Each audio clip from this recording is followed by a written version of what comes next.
आइए भिलाई के सच में आपका स्वागत है। आज हम लोग देश के लोकतंत्र के लोकसभा का चुनाव हो रहे हैं, जिसमें छत्तीसगढ़ के 2 चरणों में चुनाव संपन्न हो चुका है। अभी तीसरे चरण का चुनाव 7 मई को किया जाना है। इसलिए आज हम जनता का रुझान देखने के लिए बेरोजगार चाय वाला गदा चौक में आए हैं, जहां जनता से कुछ सवाल करते हैं कि जनता का रुझान इस लोकसभा चुनाव में किस तरफ है और कैसी उनकी भावनाएं हैं। सबसे पहले आपका भाई साहब नाम? योगेश छिब्बर। अभी 7 मई को लोकसभा चुनाव होने वाले हैं, आपको क्या लगता है इस चुनाव में क्या होगा?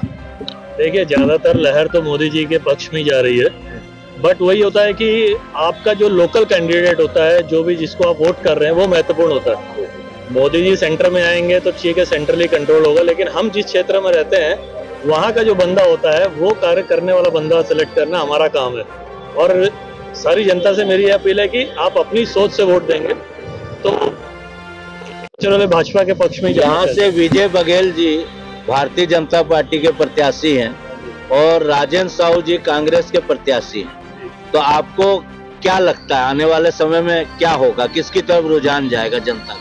देखिए, अभी तक तो जो लहर चल रही है वो भाजपा के पक्ष में चल रही है। जहां पर भी चुनाव हुए हैं, या जो चुनाव के रुझान जो पता चले हैं, यहाँ पर भी वही हाल है। जनता से आप बात करेंगे तो आपको भी यही पता चलेगा कि ज्यादातर लोग जो है कमल के पक्ष में ही बात करेंगे। और मैं भी चाहता हूँ कि बंदे उन्हीं को वोट दे जिनको अंदर से फीलिंग। विजय बघेल के पक्ष में लोगों ने धारणा बनाई हुई है। कमल ही क्यों? कमल इसलिए क्योंकि पिछले कुछ समय से जो काम हुए हैं भारतवर्ष में, वो लोगों को दिखे हैं। उसके पहले भी काम हो रहे थे जो पेपर में दिखते थे, होते नहीं थे। अभी पेपर में भी हो रहे, दिख भी रहे हैं। दोनों में चीजों में फर्क होता है। धन्यवाद। अब आइए, यहाँ पे कुछ युवा साथी भी खड़े हैं, अब उनसे भी रुझान लेते हैं कि दुर्ग लोकसभा में जो चुनाव हो रहे हैं, इसमें इनका रुझान। भाई साहब, आपका शुभ नाम? मेरा शैलेश मिश्रा। अभी दुर्ग लोकसभा का चुनाव होने वाला है, 7 मई को यहाँ पे मतदान पड़ना है, तो आप युवा वर्ग हो, तो आपको क्या लगता है कि यहाँ का रुझान कैसा होगा, किस पक्ष में होगा? रुझान बढ़िया होगा सर, कांग्रेस पक्ष में होगा। कांग्रेस के पक्ष में होगा, ऐसा क्यों? उनका कार्यकाल अच्छा है। नहीं, क्या मतलब? उनका पॉलिसी अच्छा रहता है। क्या पॉलिसी?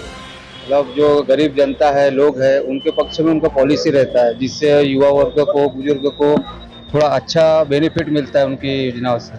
नहीं, 5 साल यहाँ पे कांग्रेस की सरकार थी जी, तो ऐसा क्या लगा कि युवाओं के पक्ष में उन्होंने कुछ किया? ऐसा कुछ भावना अपने जागी होगी ना? भावना तो जागी है सर। तो क्या किया उन्होंने? उन्होंने खेल को बढ़ावा दिया, खेल में युवाओं का अच्छा योगदान रहता है ना। और बोलना चाहिए, बस सर इतना ही जानता हूँ। और आइए इधर, आप लोग कॉलेज स्टूडेंट हैं। अभी दुर्ग लोकसभा के चुनाव होने वाले हैं 7 मई को, और भारतीय जनता पार्टी से विजय बघेल जी चुनाव लड़ रहे हैं और कांग्रेस से राजेंद्र साहू जी। आपको क्या लगता है इस बार क्या होने वाला है, क्या होगा आगे? हम लोग का तो यहाँ का लोकल ही नहीं है ना, हम लोग यहाँ वोटर आईडी ना कुछ। जहाँ भी देश में अभी चुनाव होना है ना, पूरे देश का चुनाव है, तो आपको क्या लगता है कि केंद्र में किसकी सरकार बननी चाहिए? नरेंद्र मोदी जी, भारतीय जनता पार्टी अगर जीतती है तो नरेंद्र मोदी जी प्रधानमंत्री बनते हैं। कांग्रेस जीतती है तो राहुल गांधी जी प्रधानमंत्री बनते हैं। तो आपके हिसाब से केंद्र में किसको आना चाहिए? मोदी। मोदी क्यों? इंडिया अलायंस तो बोला ही नहीं है ना कि कौन बन रहा है पीएम। उन लोग कहाँ डिक्लेयर किया अभी तक? पीएम फेस तो कम से कम पीएम फेस तो है भाजपा के पास। आपका बेटा शुभ नाम? यामिनी। यामिनी, आप बताइए, आपको केंद्र में किसकी सरकार आनी चाहिए? मोदी। आप कहाँ रहते हैं? मैं लोकल कोरबा से। आप यहाँ चाय बेच रहे हैं, देश के प्रधानमंत्री जी भी चाय वाला के नाम से फेमस है, तो अभी दुर्ग लोकसभा का चुनाव होने वाला है, तो आपके हिसाब से यहाँ भारतीय जनता पार्टी की तरफ रुझान है कि कांग्रेस की तरफ? भारतीय जनता पार्टी। भारतीय जनता पार्टी क्यों? वही शुरू से है, शुरू से तो वही है यहाँ पे। और देश का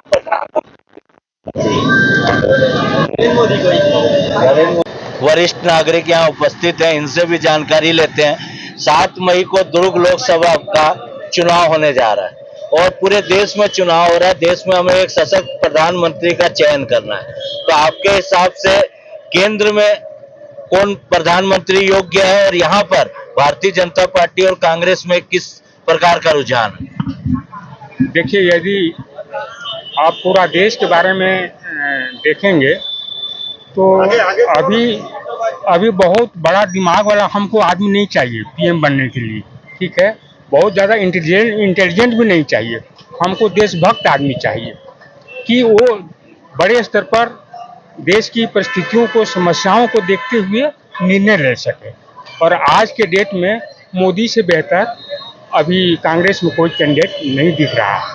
इंटेलिजेंट लोग हैं, हम बता सकते हैं, लेकिन देशभक्ति भी तो होना चाहिए। पढ़ाई लिखाई आप करके, मैं पीएचडी किया हूँ केमिकल इंजीनियरिंग में, लेकिन यदि मैं चोर हूँ और केमिस्ट्री के बारे में कुछ चुराने लगूँ तो मेरा कौन मतलब ये करेगा।